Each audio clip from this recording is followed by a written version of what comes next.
Hey, everybody. Welcome to the live stream today. First one we've done for a few weeks. Last one was Hoser and I talking about the F-35 ramp strike on Vinson. And today we'll have our good friend Justin Bronk back on. But before we get to Justin, I just wanted to show you guys my latest acquisition. So I have a new project happening here. We do some... The set list has some 80s metal. So for you guitarists here, this was an impulse buy. I went down to Virginia Beach this weekend and found this at Guitar Center. It's a Jackson, beautiful mirror. I just had to have it. So anyway, I'm not going to plug it in. Maybe I'll do that in a short because it's really a cool, angry rock machine. So anyway, the last time Justin was on was this episode, which NATO fighter is best for Ukraine. And it's had this surprising growth curve. So you can see at day 45, the episode has had uptick in views, and we'll discuss why we think that is, probably due to some current events. And as you guys remember, Justin is the award-winning contributor of the year, last year, guest of the year, got his moochie. So without any further ado, let's bring Justin back into the program. Justin, how are you? Hey, I'm well, thanks. Juggling things before a trip next week. Yeah. How about yourself? I'm also busy, but probably not as busy as you in terms of world traveling. We'll remind everybody, last time you were on, we had just discussed your trip to Sweden, and that'll factor into our discussion today. So as we normally do when we have you on the channel, let's start with the battle map in Ukraine. And again, to my eye, it looks unchanged from the last 6 months. We've chatted about the war. I don't know if it is a stalemate. Certainly going into the spring, we're going to see more kinetic stuff. Bakhmut, as you've commented in some of your writings and in other public appearances, is a meat grinder. So we'll talk about that. But the current events include the Poles have given 4 MiG-29s, and obviously there's a mix of MiG-29s and F-16s, MiG-29As, and also we've had reports of Ukrainians training in the United States. I don't know if they were at Hill Air Force Base or where they were, but doing simulators on the F-16. One can imagine that's with the idea that they might get F-16s, and by all reports, they were good at it. I don't want to say that's an easy airplane to fly, but it does have some cool functionality that makes it intuitive. But your latest piece at the Royal United Services Institute is this one, Whitehall Report 1-23, Regenerating Warfighting Credibility for European NATO Air Forces. And the intro is as follows. The Russian invasion of Ukraine and fears of a Chinese invasion of Taiwan have forced the U.S., the U.K., and other NATO nations to once again plan for high-intensity peer warfighting as a core task for the first time since the end of the Cold War. At the same time, experience from the ongoing conflict in Ukraine has reminded air forces everywhere of many often forgotten or ignored features of peer warfare. So what are some of those features?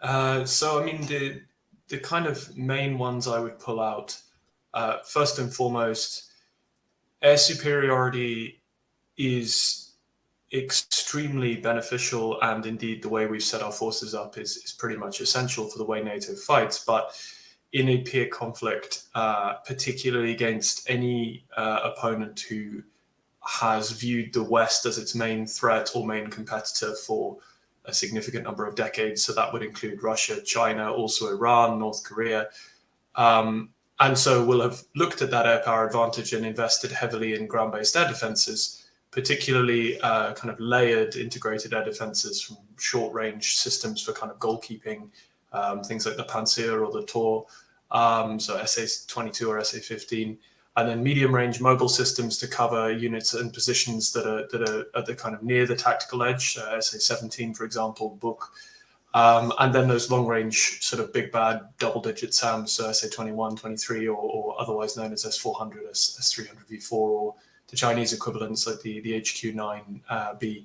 And so, if an opponent has invested in any sort of relatively modern ground-based air defenses at scale, that is a huge barrier to employing air power the way that we think of it. And so, I think one of the things that we're being reminded of is that if an adversary is contesting your ability to control the air and exploit air superiority as a Western military force, they're probably not going to do that in a symmetrical way. They're unlikely, at least in the case of the Russians or the Iranians, to put large numbers of fighter aircraft up against you, because that will typically end in a pretty one-sided way.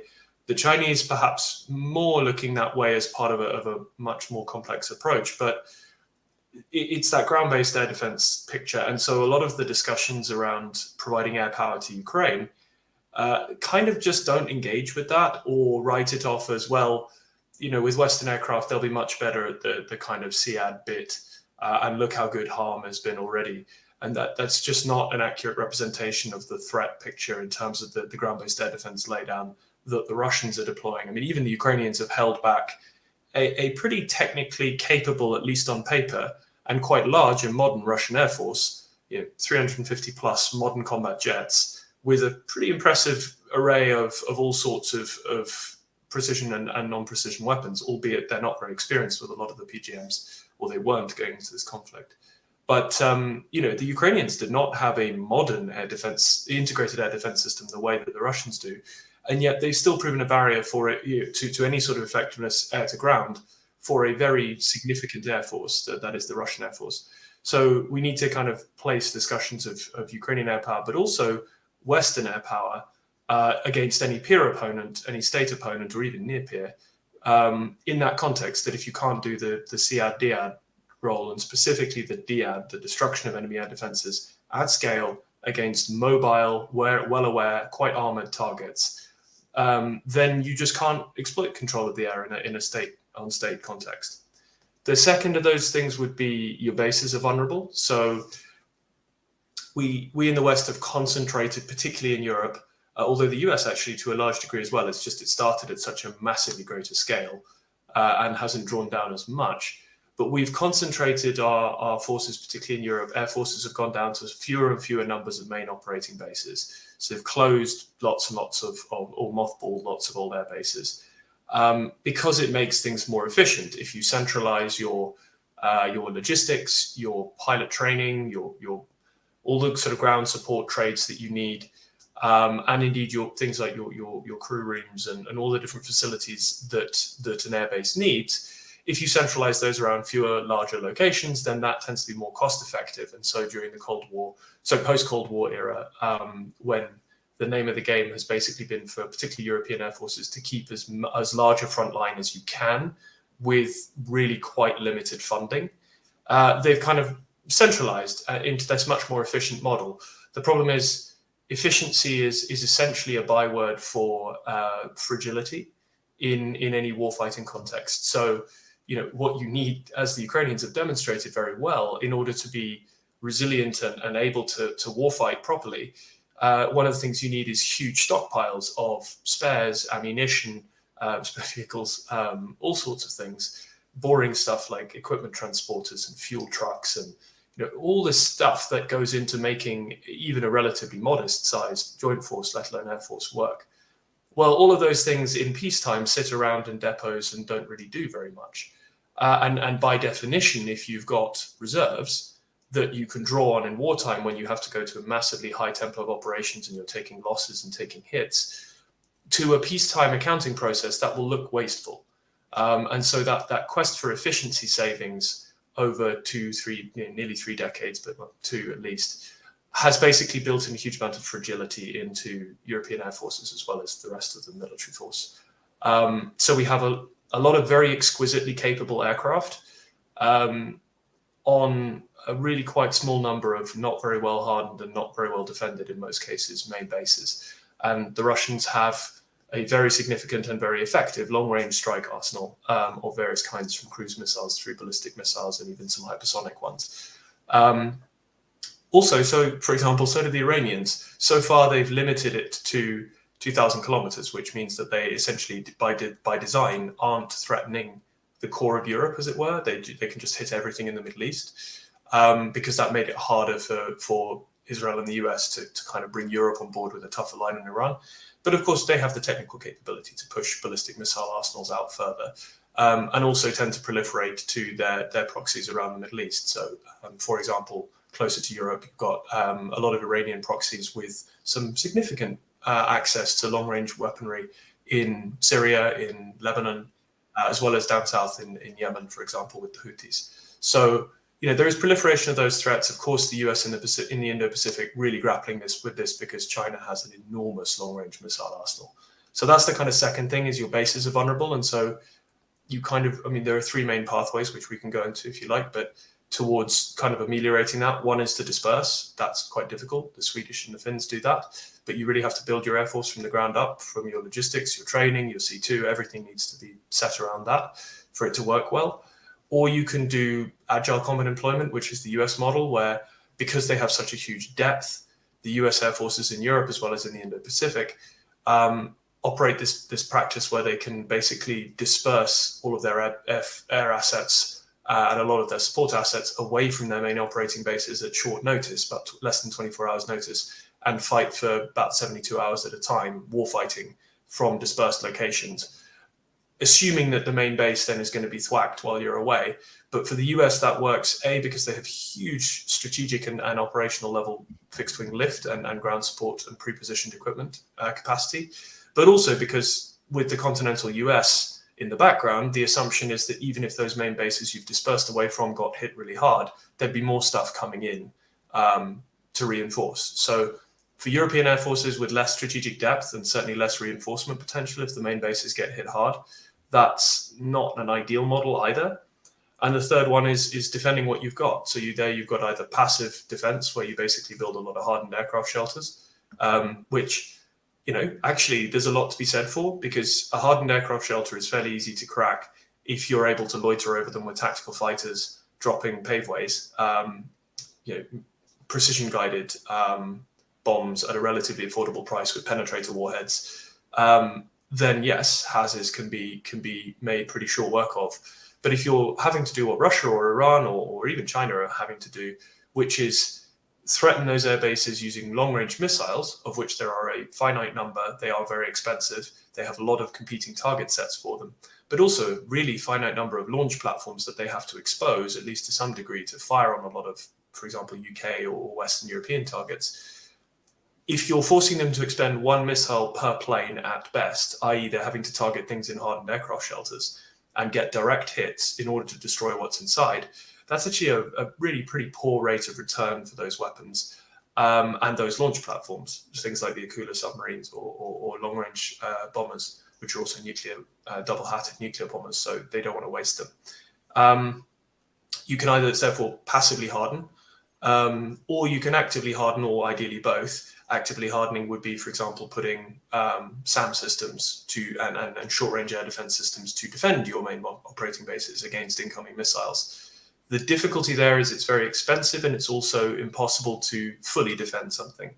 And also, for example, while you can relatively affordably significantly reduce the number of cruise missiles that will get through, things like high-end ballistic missiles, especially things like the air-launched Kinjal, which is essentially an Iskander 9M720 series missile that has been adapted for air launch, and so gets a lot more range or speed from that rocket motor that it has because it's being launched from high and fast. If that comes in at quasi-supersonic and at least maneuvering, then that's probably going to get through unless you put something very high-end and very expensive defending your bases. All of which is to say, none of this should be new to air forces in Europe or anywhere else, but it's the sort of inefficiency from a peacetime context that means that it's just been done away with, all of these layers of redundancy and protection and resilience, having multiple bases, having stockpiles of spares and munitions in lots of different places, having fleets that are larger than your peacetime needs require, and then defending your bases or dispersing regularly. And if you look at the Finns and the Swedes, who until, congrats to Finland today, until today, and Sweden's still out, were not members of NATO and so had to plan to defend themselves against the Russians. They've never stopped doing the dispersal, really. I mean, the Swedes took a pause on it, but everything's built from that, from the ground up. But it does mean it's a less efficient way of running really high-end tactical fighters in large numbers, so there's trade-offs. And of course, the third pillar is training. You have to train how you plan to fight. And that's actually incredibly difficult and incredibly expensive for state-on-state warfare in the air domain, particularly in Europe, where airspace is really constrained and fleets are quite small. Because as you'll know, and I expect you've discussed on this channel, the basic kind of warfighting unit for air forces is a 4-ship. You need a 4-ship, or so 4 aircraft, to do as the baseline for most tactics in sort of state-on-state or high-threat mission environments. But of course, if you're running relatively small fighter fleets with a relatively large number of squadrons so that you can manage that kind of deployment and training and readiness tempo more easily at the squadron level, you might well have squadrons that are sized that if you have between 50 and 25% availability in terms of your total fleet, something will be in deep maintenance, something will be getting ready to go fly, something will be on alert or dispersed, and so actually what do you have left?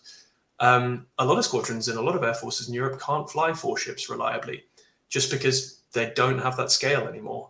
They don't have the provision of spares and excess engineering capacity either to, really be able to reliably rush that amount, generate that amount of capacity quickly.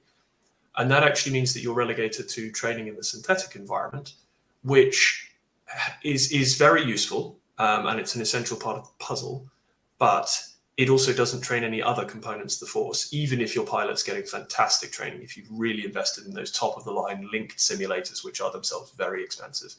And the investment has been patchy across Europe. Some air forces have done very well. In a lot of air forces, some locations have really good sims and others really don't. But essentially, even if the pilots are getting great training, the air traffic controllers aren't, the aerial refueling crews aren't, the airspace battle managers aren't, the commanders aren't, because you can't. It's just the aircrew who are in the sim who are getting that training. You're not stressing and testing the force as a whole, particularly from a logistics point of view, and all those little frictions in day-to-day flying that in practice make this really hard to do aren't getting exercised, except at really, really big things like red flag, which is hugely valuable, but is a strain in itself for air forces in Europe to generate crews for and get them worked up to the point they can get most value out of it, and then send enough jets over to ensure a 4-ship on every flight.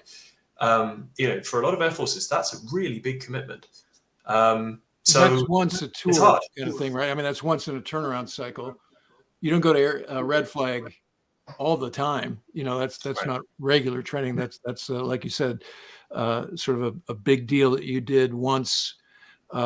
A tour, that's generally when I would do it is once during a 3-year tour, you go to red flag. So one of the givens in the new paper, it was late February, but let's just say your latest paper is, and this is why it's Eurocentric. So when you say NATO, you're putting a specific proviso on that, which is EU NATO. And well, European NATO, they're not quite the same thing. So I'm including the UK and a few other countries that aren't in the EU. Okay, thank you. Thank you. I mean European NATO, and the reason they're in, and we've had some evidence lately of why this is a valid thesis, is the two-front threat of Russia and China that is unique.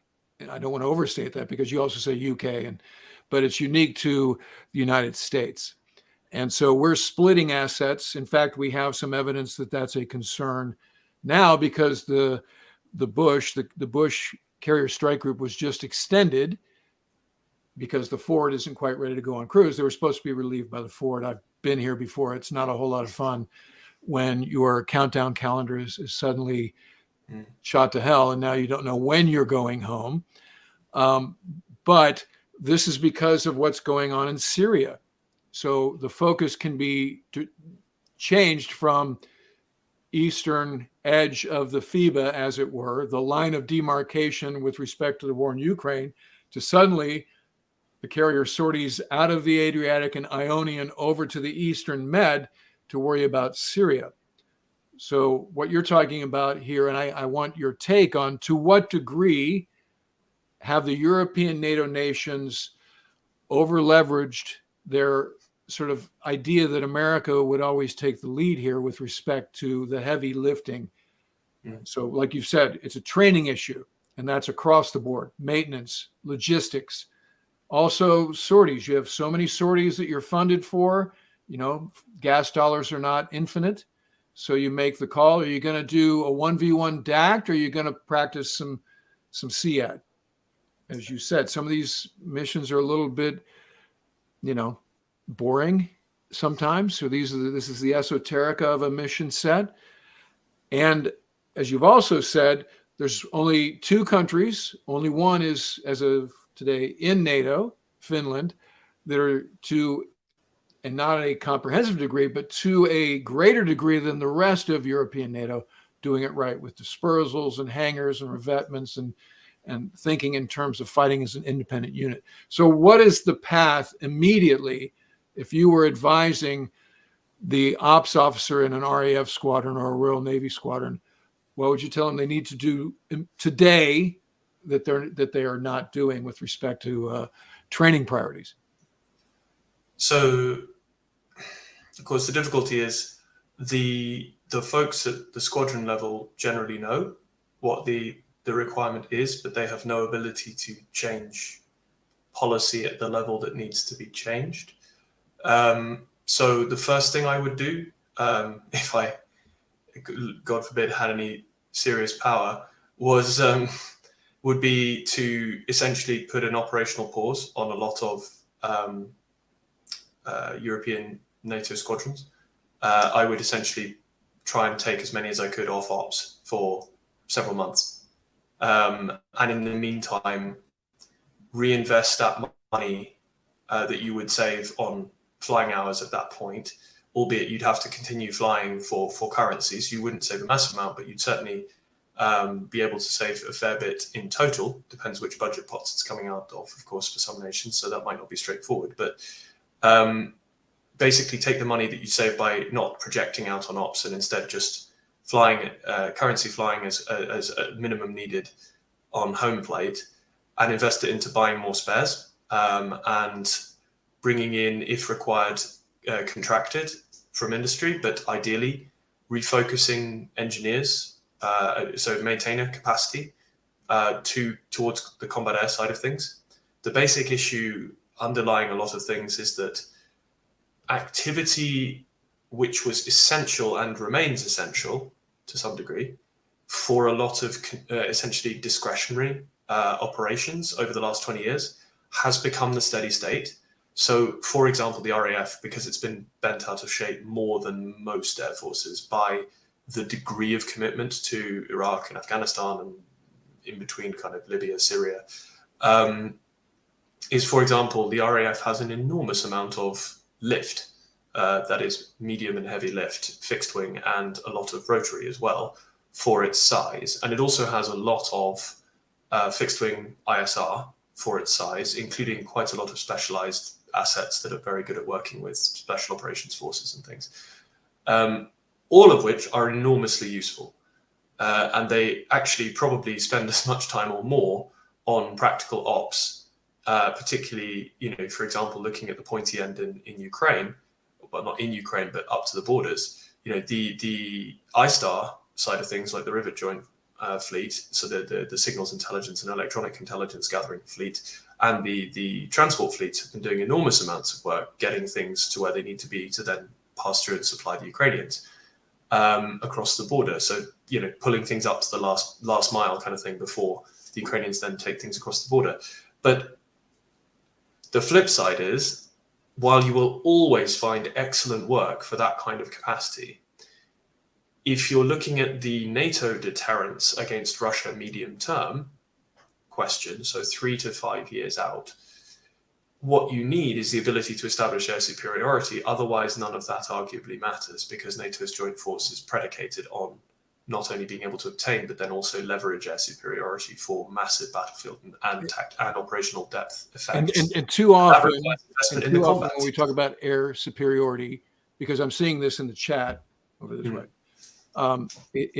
that we're not talking about air-to-air warfare to maintain air superiority. We're talking about the ability to get local air superiority through first an integrated air defense rollback through SEAD, SEAD, DEAD. And then once that's established, now maybe you can think about some form of air superiority in terms of the air-to-air arena. Because too often we're caught up, like our last live stream, we're talking about which type model series should we give them, which is an important part of the equation, but not the entire equation. In fact, it's almost putting the cart before the horse if you don't think about how are you going to survive or have any chance of survival against a robust surface-to-air threat. As you said, ground-based air defenses. So I want to make sure that we're talking about that part of it, and that's where you start to talk about, harm shooters. Obviously, we're not talking about stealth in giving them a stealth capability, but certainly they need some sort of jamming capability, not just harm shooters, but do they have the ability for the F-16s to carry jamming pods to shut them down for, sort of tactical, like have a jammer with you, shut down as you go feet wet or as you go into the range rings of these SAMs, that kind of stuff. If you're just flying alone and unafraid, or in 4 ships and unafraid, we've seen what'll happen. The losses have been great. I mean, the bravery is unquestioned, but in some cases it's been a little bit foolhardy. They're running out of airplanes. And when you hear, the Poles are giving them 4 MiG-29As, you're like, okay, in this environment, how long will that last? That sounds like maybe a single sortie's worth of airplanes, and we're talking about onesies and twosies. So let's make sure that we're talking about a comprehensive, as Justin's pointing out, solution to the air dominance problem. Yeah, I mean, so for the Ukrainians, it's the MiGs being supplied by the Slovaks and the Poles will help insofar as, I think there's 4 that have gone so far. I think those might actually have been the Slovak ones that went first. I think there's a total of around 20 that have been promised. That will, broadly speaking, replace most of Ukraine's MiG-29 losses. Not pilots who've been lost, of course, although Ukraine does have more pilots than jets, so it will be helpful in that respect. It basically will significantly extend Ukraine's ability to continue operating its air force as it currently does. But it won't enable them to do anything new particularly, because it's much the same platform. Weapons will still be a limiting factor, but also, you'll be able to jury-rig Western GBU-62 and AGM-88, for example, in much the same way. And so it will help continue their ability and extend their ability to do what they're doing. But it doesn't solve the core limiting factors, which are A, vulnerability to long-range and medium-range GBAD, so the ground-based air defenses, and B, it doesn't solve the massive technical disparity between Russian fighters and Ukrainian fighters. For that, you would need Western aircraft with Meteor or one of the later series AMRAAMs like C7 or Delta, both of which present significant export problems from a security point of view. As in, it's not to say that it's impossible, but there is a really serious national security sacrifice to handing those over, because those are the things that Western air forces rely on, and weapons that are supplied to Ukraine will be captured inevitably. That's the way war works, by the Russians, particularly air-to-air missiles, because you'll be firing them with a relatively limited PK, probability of kill. And so missiles that are spent that don't self-destruct or something will end up on the Russian side very quickly. And so they will then be examined and exploited, technically speaking, by both the Russians, and they will then also hand them, as they've done with other systems, to the Iranians and the Chinese. So for the Americans, for example, looking at would you supply later model AMRAAM with much better range compared to the older Alphas and Bravos that have gone for NASAMS, for example, for the ground-based NASAMS system, would you supply that to Ukraine knowing that you are they will be compromised, and you rely on those very heavily for your ability to constrain China and defend your allies and your positions in the Indo-Pacific? That's a really serious decision. It's not to say that I'm suggesting it one way or the other, but that is a non-trivial decision to make. And so for Western fighters, I mean, Meteor is probably more likely because Meteor is European. The US isn't buying it. No, they're not relying on it for the China fight. And so while we in the West, in Europe, are relying on it for the Russia fight, the Russia fight is kind of ongoing at the minute, and the Ukrainians are doing it for us. So it makes more sense as a trade-off there, I think. The key is you'd need diplomatic agreement from the UK and France collectively, as well as Sweden, because it's a joint missile program. And, you'd have to get them a jet that could fire it. So that's basically Gripen, with some discussion of Typhoon Tranche 1, which is very expensive and has more difficult to operate in that sort of way, as we've discussed before. But from a NATO standpoint, as you say, you're absolutely right. It is not the air-to-air fight that's the problem. NATO, not to put too fine a point in it, most Western, even European NATO air forces could wipe the floor with the VKS in an air-to-air context if it were kind of a contest held in a vacuum. Could a full ship of Typhoons, German, Italian, British, Spanish, whatever, or a full ship of Rafale, or a full ship of Gripen, or F-16s from the F-16 nations, let alone the F-35s that are now in reasonable numbers in Europe and growing steadily, could they take on Russian, Sukhoi 35s or 57s? Yeah, absolutely. That's not, but that's never been the question. The question is, how do we handle that VKS threat while we're dealing with the ground-based air defense threat? Because Russia's military is designed to fight without requiring air superiority. It's designed to fight primarily with artillery, with mass tanks and infantry, and EW, electronic warfare, with a hugely capable GBAD laydown to prevent Western air power from smashing that ground-based military. The Russian Air Force is kind of like the cherry on top as just an extra threat in being. It's mainly for defensive purposes and for long-range strike against fixed targets. So for the West, our imperative's different because we need the air power for our battlefield effect. We field smaller armies, much more high-tech, but smaller and more fragile in that sense. And so we rely on that air-delivered firepower and ISR. And so we have to get rid of that Russian GBAD laydown for our ground forces and joint force as a whole to be competitive. So let's double click on that, because Hobo Bob 77 has asked a specific tactical question about how the concept of ops would go. And so as we're talking about EW and harm and so forth, he asked, couldn't Russian ELINT record the signals from F-16 jammers and counter them? So obviously unclassed and in a very general sense. What's the response to Hobo Bob 77's question there? So, I mean, yes, in a technical sense. So on the one hand, both sides are getting an enormous amount of ELINT from the conflict.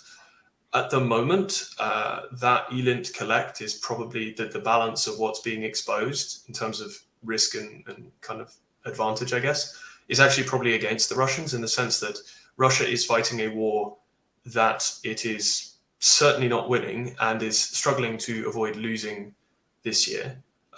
Their strategy is essentially to outlast the West's ability to supply Ukraine, so they just want to not lose this year.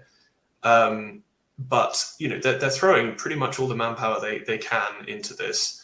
There isn't some big echelon waiting to come in. This is the Russians trying their best, obviously sub-nuclear. But while trying to keep the conflict contained, they don't want a direct conflict with NATO, because right now they have no capacity to deal with it aside from nuclear, and everybody loses if we go there. But the Russians therefore are using a lot of their kit in war mode, for want of a better term. And there's a lot of Western collect.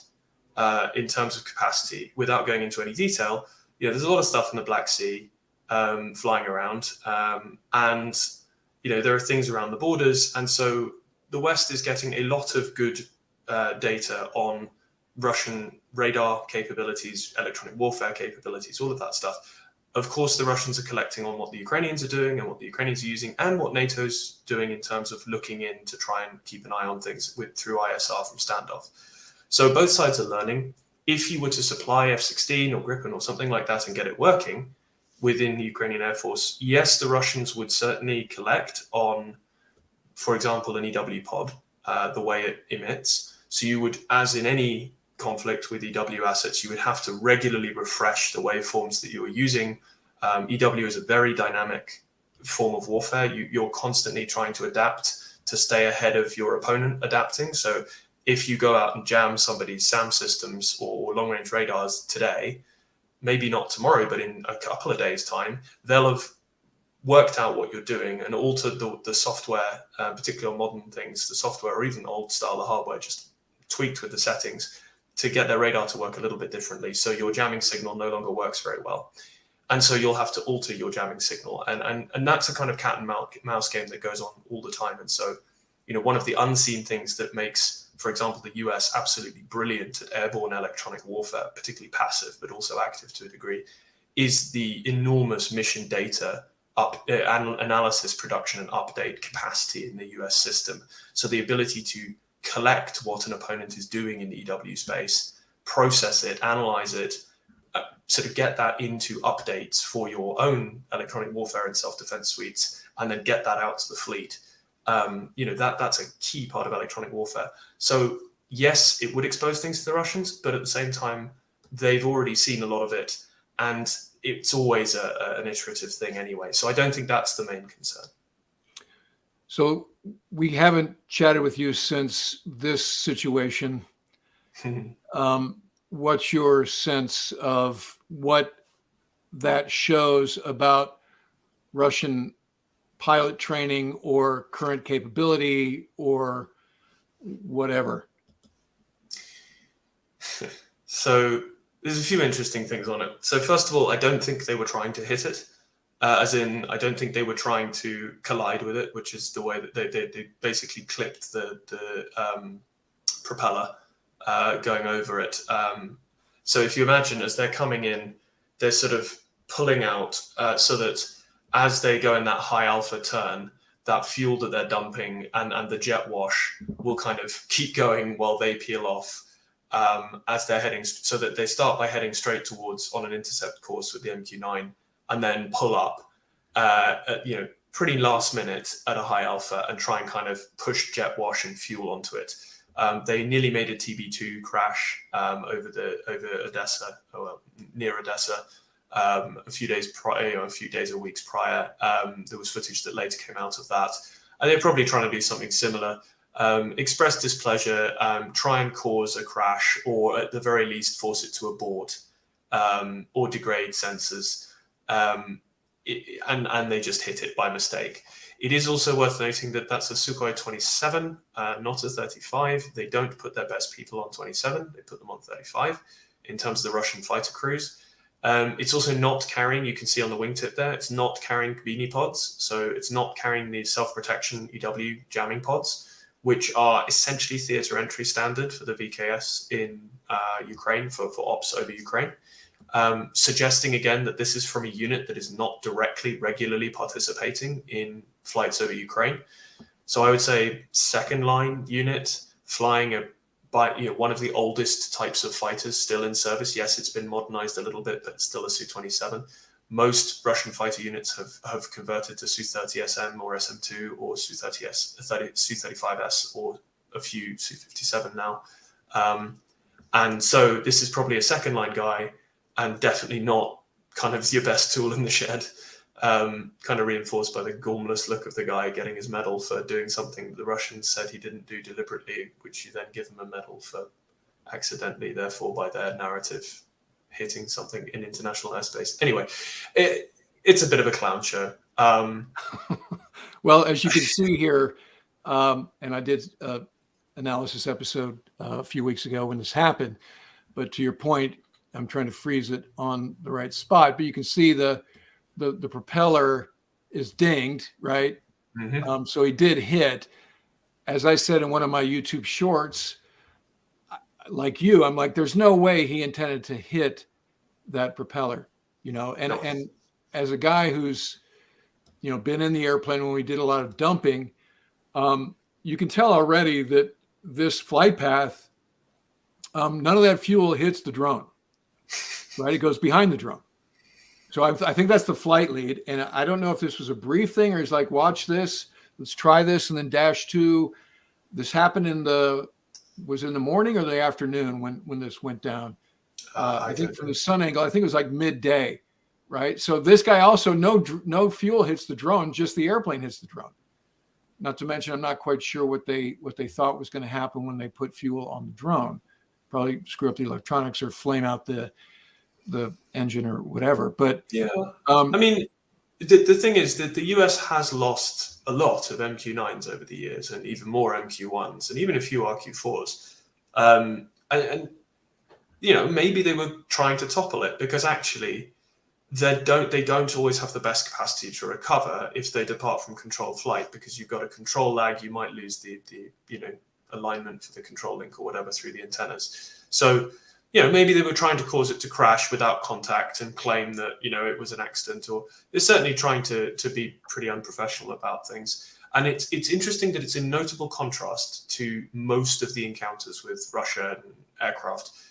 Again, missile being fired near a British RC-135 a few months back, again, noticeably unprofessional. But for the most part, there are a lot of encounters, and most of them are apparently pretty professional. So this does appear to be, someone decided to let one of their pilots, or tell one of their pilots to conduct an unsafe few passes or intercept or whatever. And as you say, I agree completely. There's no way they intended to hit it, in the sense that there's no way, particularly at the alpha that he's pulling, if you're up at the top there, you can't actually see the MQ9 at that point. Yeah, it's below your nose. You can't see it. right. And so they don't have enough it wouldn't have enough fine control, and clearly demonstrably the way they're flying, to avoid just barreling straight into the thing, smack on, at which point they're going to go down as well.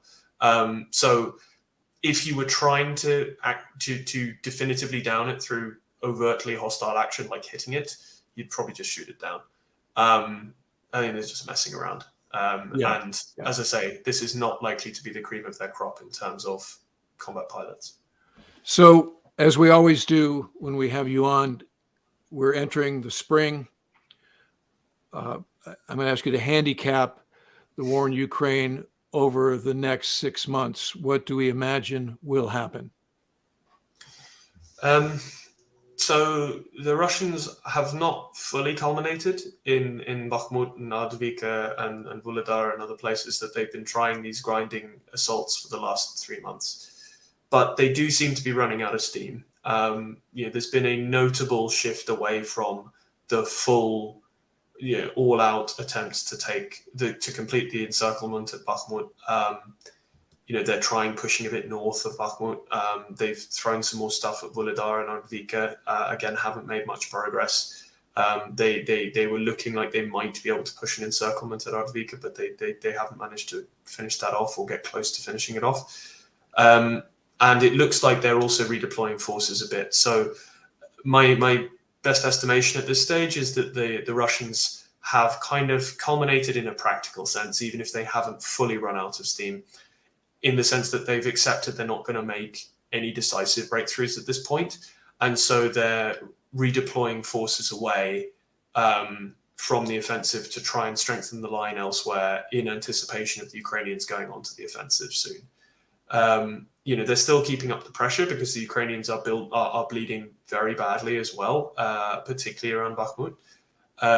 So there's a lot of just attritional fighting going on. But I think at this stage, any large-scale Russian breakthrough is unlikely. Eyes are probably now turning to the Ukrainian counterstroke. The big question there, the Ukrainians have had since December to try and reconstitute their mobile forces, their brigades that are capable of sort of maneuver warfare at a large scale. that were very successful in the autumn, but took significant attrition doing it. There's a lot of dependency on Western support on equipment and ammunition to re-equip those units and to ideally expand them. And so the key questions will be, how much have they managed to recreate a really effective kind of mobile core of units, brigade scale units and above, to try and punch through and then expand and exploit a breakthrough through the Russian lines, try and repeat what they managed up north, particularly in autumn, of basically unhinging whole sections of the Russian defensive lines by taking key points. The Russians have been fortifying as well, as have the Ukrainians, and we've seen how hard it's been for the Russians so in the last 3 months to make much headway. So we'll see. I expect the Ukrainians will go on the offensive reasonably soon. Question is, how much ground can they make, and how much does it cost them in terms of losses? And do the Russians break? Because one thing we don't really know for sure, we know they've taken horrendous losses, the Russians. I mean, absolutely apocalyptic from our perspective. The US openly is now estimating they're above 200,000 casualties in total. Some of the latest figures suggesting about 220,000, which is of course killed, wounded, and captured. It's not just killed, but that's a lot of troops, and their material losses, even just the definitively verified ones, are enormous. So the quality of their fighting units is down. One has to assume their morale is pretty poor in terms of a lot of the frontline units, as in any army, and the Ukrainians. It'll be variable. But so one of the variables will be, if the Ukrainians do start making serious progress, does the Russian army start to break, or do bits of it start to break, or do they hold on? Because that will also dictate the amount of territory Ukraine can take back and what it costs them in the coming months. Well, Justin, your time is very valuable. We thank you, as always, for joining us. You're tracking for your second Moochie in a row. We don't want to get ahead of ourselves, of course. But as this war unfolds, or as your writing continues at Rusi and elsewhere, we'll look to have you on again very soon. I should have, I should say I have a paper coming out in the next week or two with CNA in the US on the analyzing the differences between the Russian VKS performance in the first year of the war and pre-war expectations, and doing some analysis on where the threat piece looks like, both for Ukraine and for NATO in Europe, from the VKS in the sort of short, medium, and longer term. So that should be out with CNA in a week or two. So follow Justin on Twitter for when that comes out, and we'll look to have you on for further comment on that when it comes out. So again, thanks very much for the time. Take care. All right, that'll do it for this live stream. Thanks as always for great participation and for mostly civil chat. As always, as soon as we hang up, this will turn into an episode on the channel. And if you're not already a subscriber, become one. Select notifications. They've kind of changed how they do subscribing. So make sure you select notifications so you get a heads up about things like these live streams. If you'd like to help support the channel, please consider using the super chat, which many of you did today. Thank you. As well as super thanks with the episodes, or become a patron at patreon.com/WardCarroll. And in the meantime, I look forward to talking to you guys again very soon.